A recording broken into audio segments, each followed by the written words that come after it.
আমি যখন সেখানে পৌঁছি তারা সেখানে কথা বলার সুযোগ দেয় নাই। এমন একটা পরিস্থিতি সৃষ্টি করেছে, মনে হয় যেন গাড়িগুলো আটকে রাখবে, মানুষ যেমন লাশ পড়বে বলে হুমকি দেয়।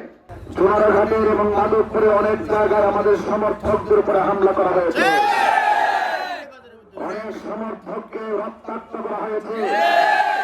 এবং আজকে আমি জেলগাঁও একটি প্রোগ্রাম করতে গিয়েছি, একটা প্রার্থী যখন এলাকায় যায় তাকে বাধা দেওয়া এটা জঘন্যতম অন্যায়।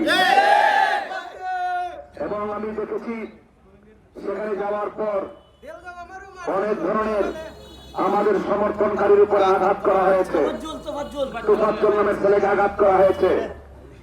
আমি যখন সেখানে পৌঁছি তারা সেখানে কথা বলার সুযোগ দেয় নাই। এমন একটা পরিস্থিতি সৃষ্টি করেছে, মনে হয় যেন গাড়িগুলো আটকে রাখবে, মানুষ যেমন লাশ পড়বে বলে হুমকি দেয়। এটা কি রাজনীতি?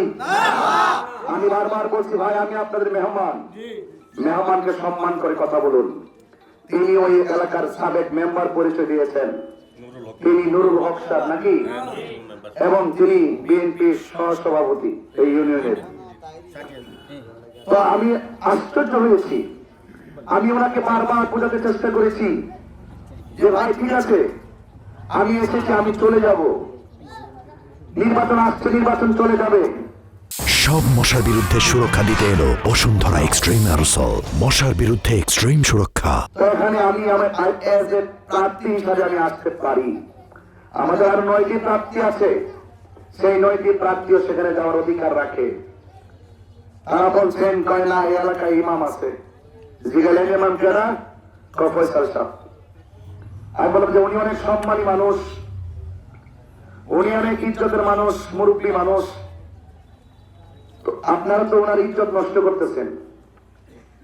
আপনারা এমন কাজ করবেন না যে পুরো নির্বাচনটা প্রশ্নবিদ্ধ হবে।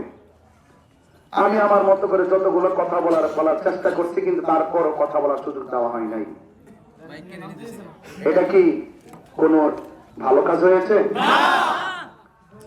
আমি আমার সমর্থনকারী সবাইকে বলছি না, আমরা এসেছি দোয়া চাওয়ার জন্য, ভোট চাওয়ার জন্য।